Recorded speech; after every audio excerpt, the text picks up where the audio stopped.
Olá, está começando mais um Notícia em Detalhe, o nosso programa quinzenal com participação de especialistas que explicam e discutem temas que impactam no universo da contabilidade.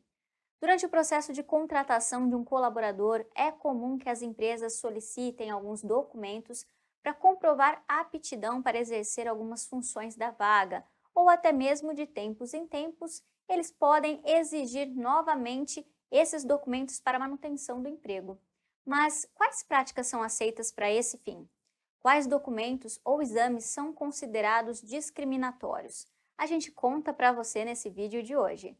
Mas antes, não esqueça de se inscrever no nosso canal, curtir e compartilhar esse vídeo e também fique de olho nas nossas redes sociais. No dia 1º de novembro, o Ministério do Trabalho e Previdência publicou a Portaria 620, que entrou em vigor nessa mesma data, proibindo, para fins de contratação ou manutenção do emprego, a exigência de comprovação de vacinação. Segundo a portaria, a conduta é considerada uma prática discriminatória. A portaria repete diversos dispositivos já previstos na Lei 9.029 de 1995, a qual proíbe práticas discriminatórias para fins de admissão, mas trouxe novidades ao tratar especificamente das certidões de vacinação.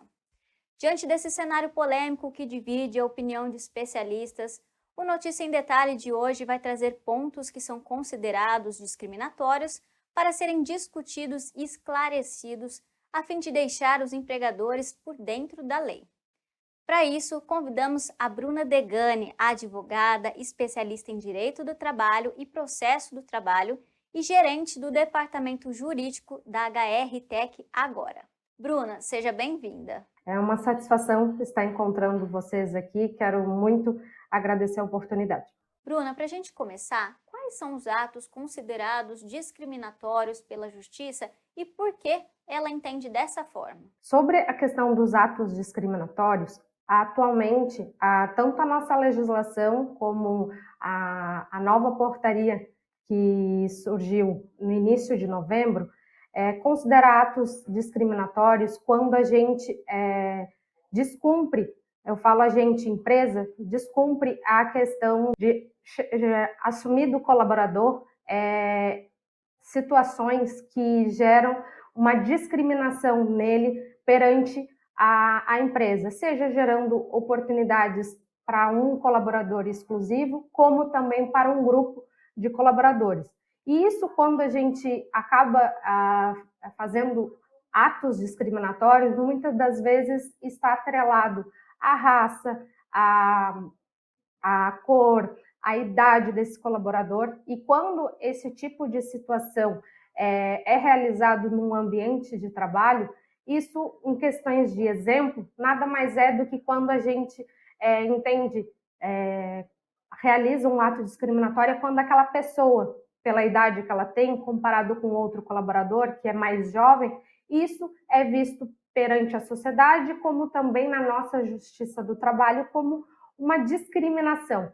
E isso, pela nossa Constituição Federal, não é permitido, porque descumpre um dos nossos direitos fundamentais, como a igualdade, o cumprimento dos direitos e deveres. A nossa Constituição Federal, que é a nossa legislação mãe, ela impede tanto as empresas como qualquer membro da sociedade que realize esse tipo de discriminação. Por exemplo, na questão de raça, isso é visto atualmente como um crime, e isso nós não podemos fazer, seja num ambiente de trabalho ou na sociedade.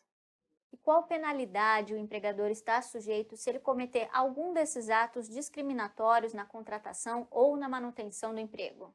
Sobre a questão das penalidades que as empresas elas estão sujeitas se cometerem algum ato discriminatório previsto nessa portaria 620, as empresas elas estarão sujeitas a duas situações. Primeiro, a reparação do dano moral que esse colaborador poderá vir a reivindicar na Justiça do Trabalho, e esse colaborador ele vai optar tanto pela sua reintegração ao ambiente de trabalho ou exigir o pagamento em dobro deste período que ele foi afastado do seu trabalho. E o pedido de comprovação de vacinação já era uma prática de muitas empresas antes mesmo da Covid, mas agora, com a Portaria 620, acendeu-se um alerta sobre isso. Por que agora, Bruna? Porque com essa portaria, as empresas elas não vão poder, no momento da contratação, exigir esse tipo de comprovação, ou seja, que o funcionário ou o futuro funcionário apresente o seu cartão de vacinação ou, ao menos, estando já no seu ambiente de trabalho, ele não poderá ser demitido por justa causa por não ter apresentado o seu cartão de vacinação. E já existia um entendimento anterior sobre essa questão da vacinação que permitia o desligamento de funcionários por considerar um risco, né, para a equipe. E como que fica a situação dessas pessoas que foram prejudicadas? Sobre essa pergunta, vai ser necessário fazer uma retrospectiva sobre as decisões que já estavam em andamento no nosso judiciário, que, por exemplo, foi um caso de uma colaboradora que atuava num ambiente hospitalar e não comprovou estar vacinada. Então, este caso específico foi o que motivou a sua demissão por justa causa, porque esta empresa, ela entregou, disponibilizou para os seus colaboradores políticas, orientações e incentivou os seus colaboradores a se vacinarem por ser uma maneira mais eficaz para a prevenção da Covid. Mas, com a portaria 620, foi exigido das empresas que houvesse a testagem periódica desses colaboradores para comprovação ou acompanhamento da saúde desse colaborador para mitigar e controlar a contaminação da Covid no seu ambiente de trabalho. E com essa nova portaria, como eu falei, é a obrigação das empresas fazerem esse controle. E se essa empresa ela verificar que o colaborador não concorda com a realização do exame, ela poderá exigir desse colaborador a apresentação do cartão de vacinação. Mas, não, como eu falei, não é uma possibilidade dessas empresas realizarem a demissão por justa causa desse colaborador. E se um colaborador que já se vacinou se sentir incomodado com outros da equipe que não tenham tomado a vacina, ele pode fazer alguma coisa? A justiça garante algum direito a ele? Na questão da portaria que nós estamos comentando, eu oriento esse colaborador a procurar o RH da sua empresa ou o seu próprio gestor, sinalizar essa sua insatisfação, esse seu incômodo, para que esse colaborador ele oriente ou incentive essa empresa a realizar ou cumprir esse artigo que eu mencionei na pergunta anterior, a realização da testagem periódica, porque como esse colaborador que externalizou que não encontra-se vacinado, chegou ao conhecimento do outro colaborador que está insatisfeito, gerou um descontamento e principalmente, ele está se sentindo inseguro no seu ambiente de trabalho. Então, ele também poderá acionar a Justiça do Trabalho e as autoridades competentes para que haja a fiscalização ou reivindique o seu desligamento por estar insatisfeito, incomodado no seu ambiente de trabalho. Mas pela portaria 620, esse incômodo pode incentivar ou obrigar a empresa à realização da testagem periódica para confirmar que este colaborador que não se vacinou comprove que não está contaminado pela Covid-19.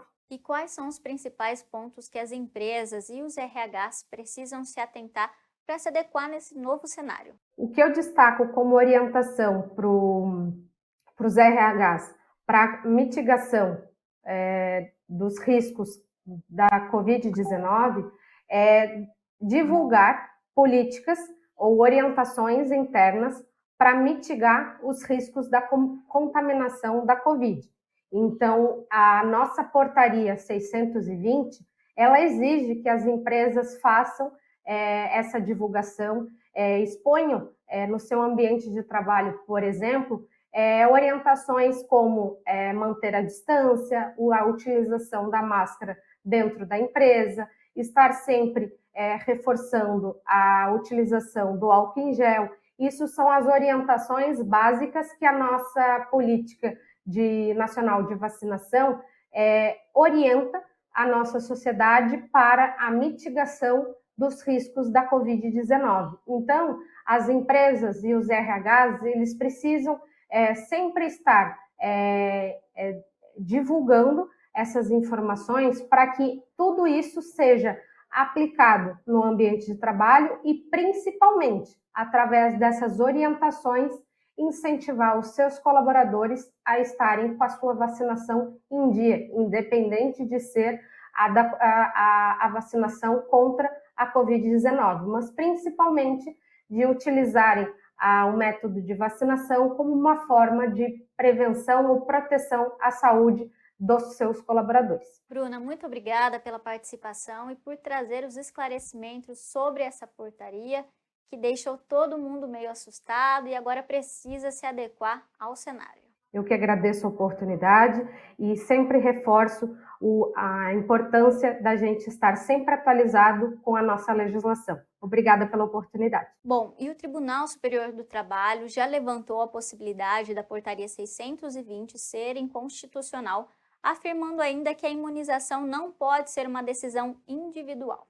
O assunto deve ter outros desdobramentos, então nos acompanhe no nosso site e nas redes sociais e fique por dentro das novidades sobre o tema.